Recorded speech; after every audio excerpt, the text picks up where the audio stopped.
Morning class 11th। Previous class में हमने light reaction study किया था। So light reaction completed into 2 steps, cyclic and non cyclic photophosphorylation. So cyclic photophosphorylation में आपने देखा कि किस तरह से रिएक्शन सेंटर P700 ने लाइट को रिसीव करके एटीपी का प्रोडक्शन किया, एंड नॉन साइक्लिक फोटोफॉस्फोरिलेशन में जो बनने वाला प्रोडक्ट था वो एटीपी के साथ साथ NADPH+H+ एंड साथ में ऑक्सीजन भी रिलीज हुआ था। ठीक है, सो वही जो हमारे लाइट रिएक्शंस में बनने वाले प्रोडक्ट हैं उनको हम यूज करेंगे डार्क रिएक्शन में। सो एक्चुअली में जो कार्बोहाइड्रेट का प्रोडक्शन है वो कहाँ होगा? डार्क रिएक्शन में।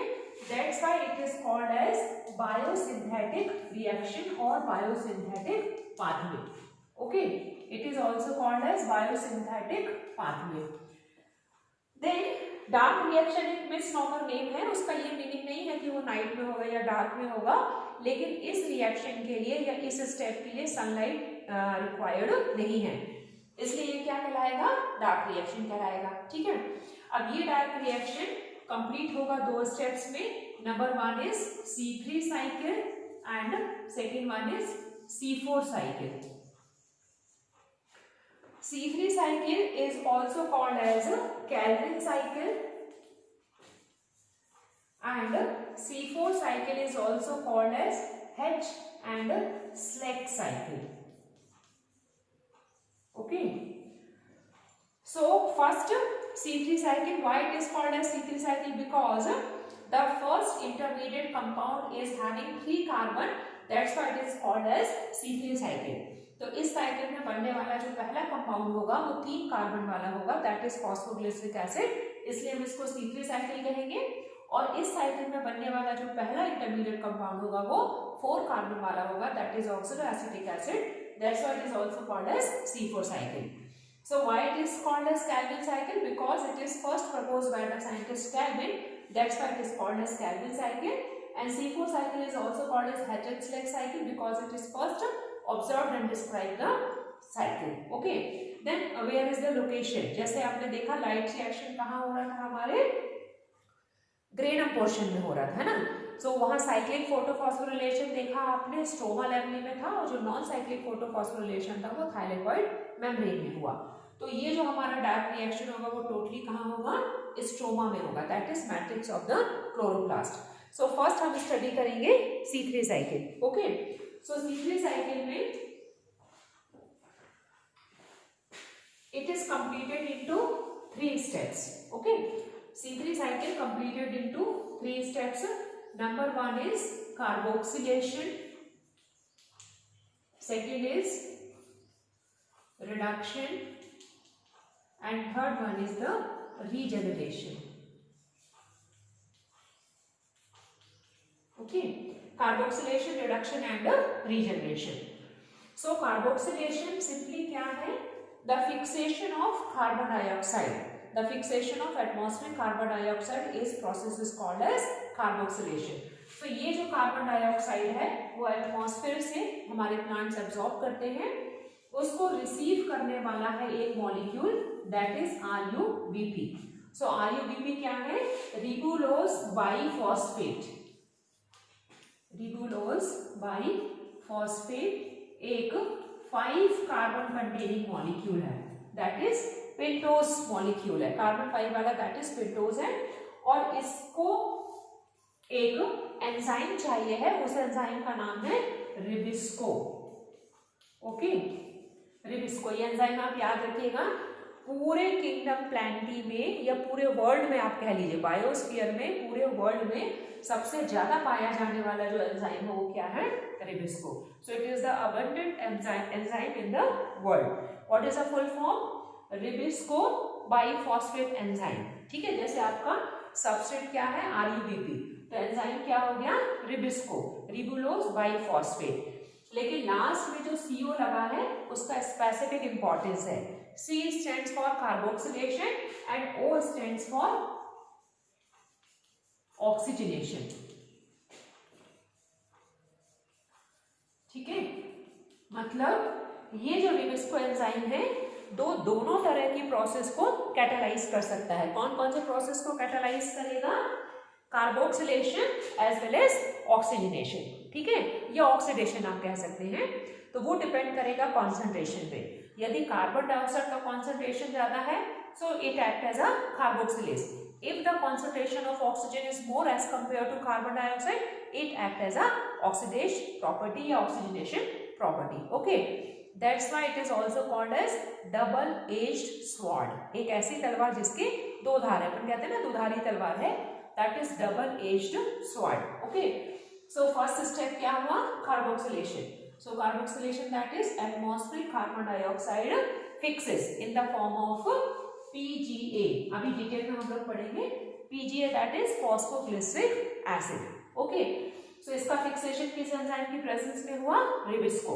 जब प्लांट CO2 एब्सॉर्ब कर रहा है in the presence of high concentration of carbon dioxide, rubisco act as a carboxylase and carbon dioxide fix in the form of phosphoglyceric acid, that is PGA.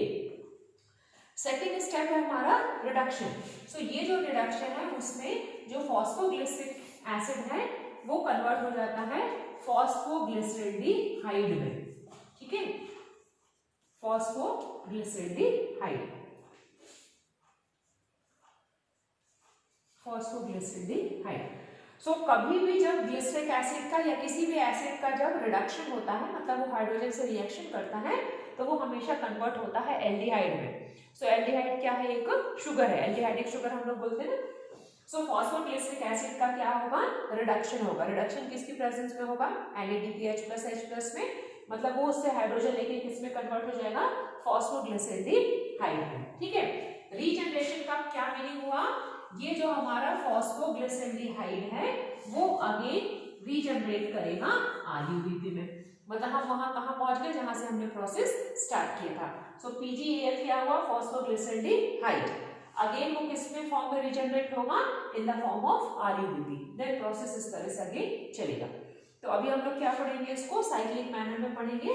So revise करें। Carboxylation that is fixation of carbon dioxide in the form of phosphoglyceric acid, reduction phosphoglyceric acid converted into PgAl.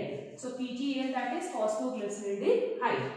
Again regeneration that is phosphoglyceraldehyde again regenerate the RUBP.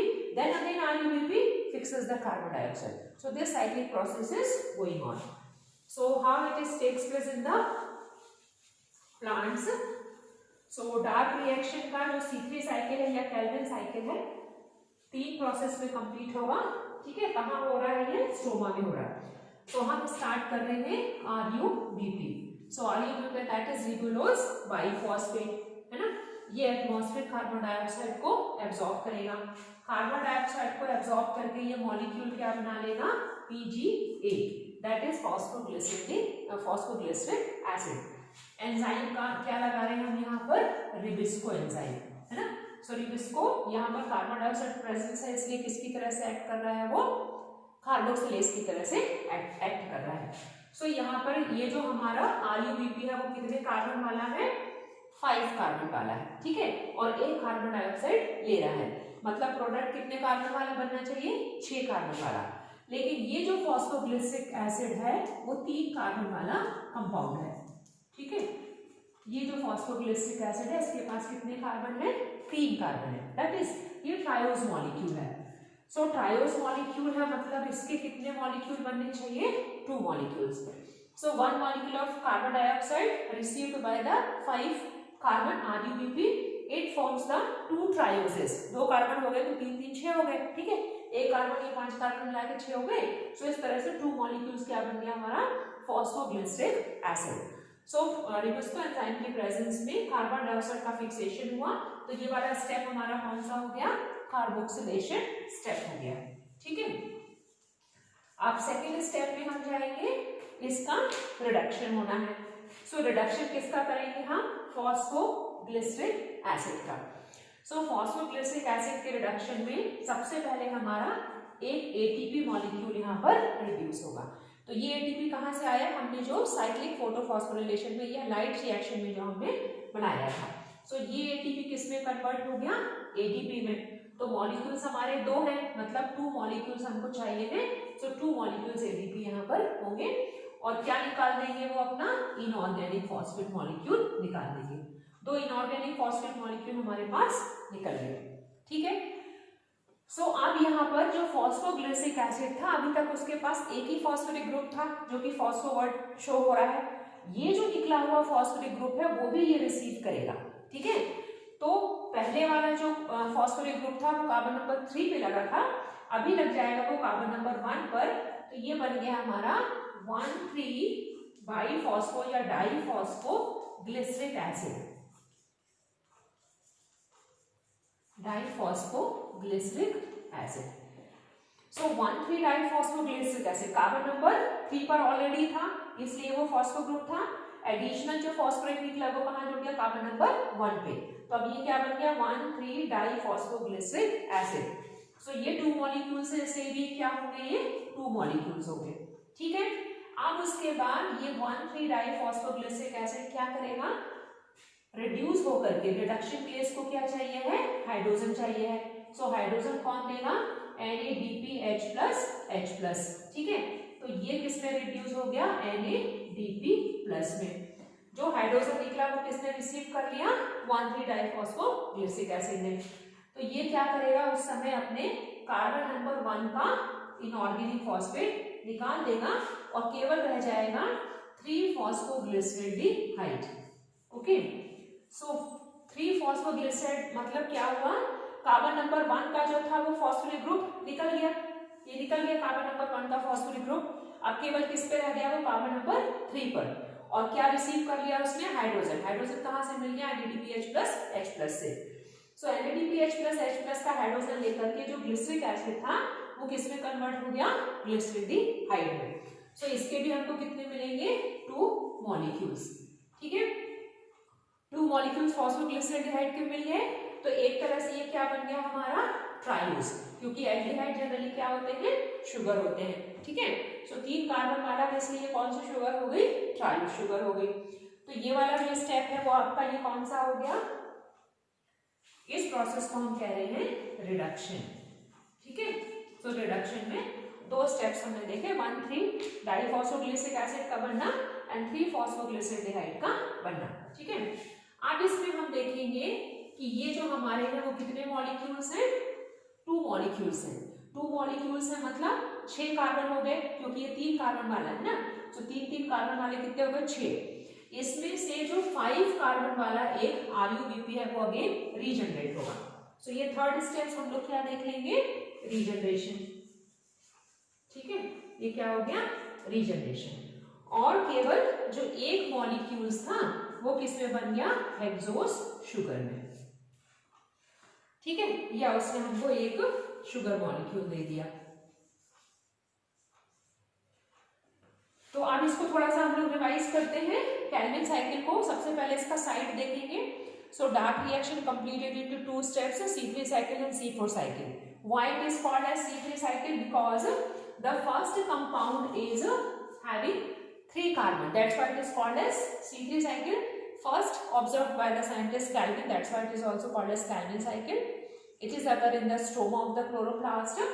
So atmospheric carbon dioxide fixes by the 5 carbon molecule RUBP, that is ribulose biphosphate, in the presence of Ribisco enzyme, and it forms the 2 molecules of phosphoglyceric acid.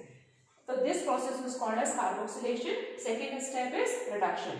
So phosphoglyceric acid first converted into 1,3 diphosphoglyceric acid with the consumption of phosphoric acid, which is produced by the, or which is supposed by the ATP. Okay. Then 1,3 diphosphoglyceric acid uses the hydrogen which is supplied by the NADPH+H+, and releasing of 1 molecule of phosphoric acid, 3 phosphoglyceric acid, phosphoglyceraldehyde is formed. So phosphoglyceraldehyde क्या है, एक triose sugar है, 2 molecules है मतलब 6 carbon है। 6 carbon में से 5 carbon वाला अगेन RUBP रीजनरेट हो जाएगा, और जो 1 कार्बन है वो हमको क्या दे देगा, शुगर। इस तरह से ये साइकिल हमारा इसी तरह से चलता रहेगा।